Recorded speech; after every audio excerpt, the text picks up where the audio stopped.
Hi, I'm Cheryl, and I'm a filmmaker.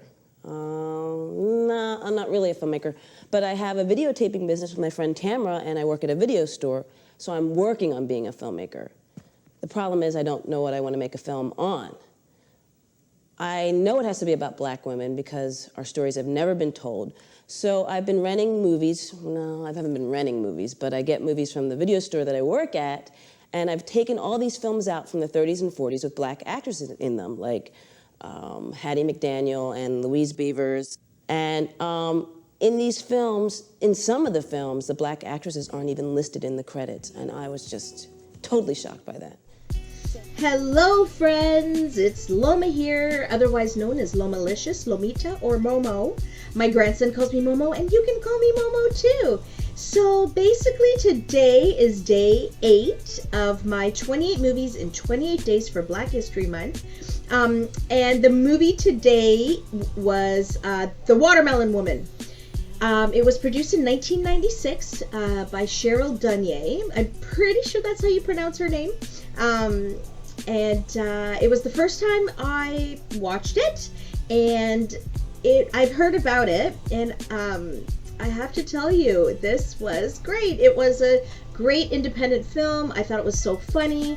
It was a mockumentary about the life of a black lesbian woman living in Philadelphia. She works at a video store, and she kind of meets somebody that they end up having a relationship, but you know, it was kind of a relationship for the wrong reasons, but on the part of the girl she meets. But I just thought it's a comedy kind of drama, but it's a mockumentary, so everything is made up because so what she's doing is looking for the watermelon woman in this movie. I think the movie was called Plantation Dreams or something. Plantation Memories. Oh, it was just, I was laughing at, there was a lot of the script was great, her acting was great, it was fantastic. So,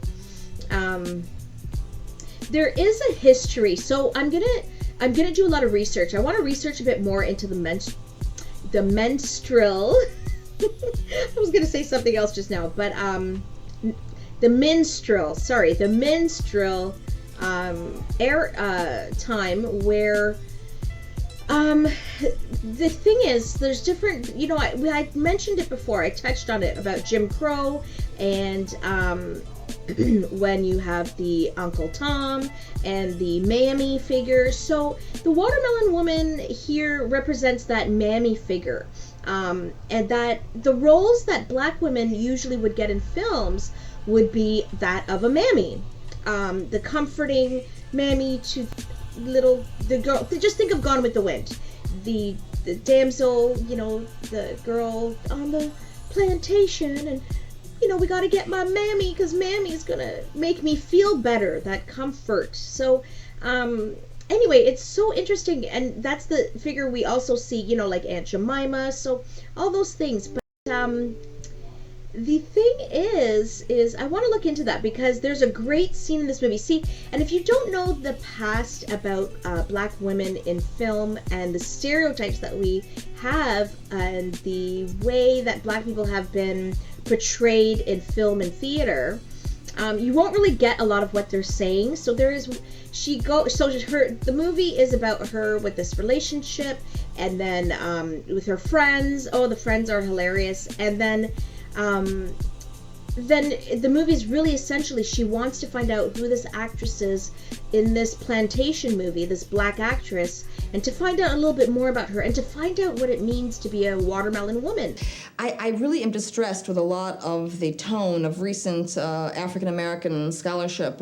It tries to say about the mammy that that her largeness of figure is desexualizing, degrading, dehumanizing, and this seems to me so utterly wrong. Where the large woman is a symbol of abundance and fertility is a kind of goddess figure. Even the presence of the mammy in the kitchen, it seems to me, has been misinterpreted. Oh, the woman in the kitchen is a slave, a servant, a subordinate. Well, my Italian grandmothers, never left the kitchen. In fact, this is why I dedicated my first book to them. And Hattie McDaniel in Gone with the Wind is a spitting image of my grandmother in her style and her attitude and her ferocity and so on. It brings tears to my eyes.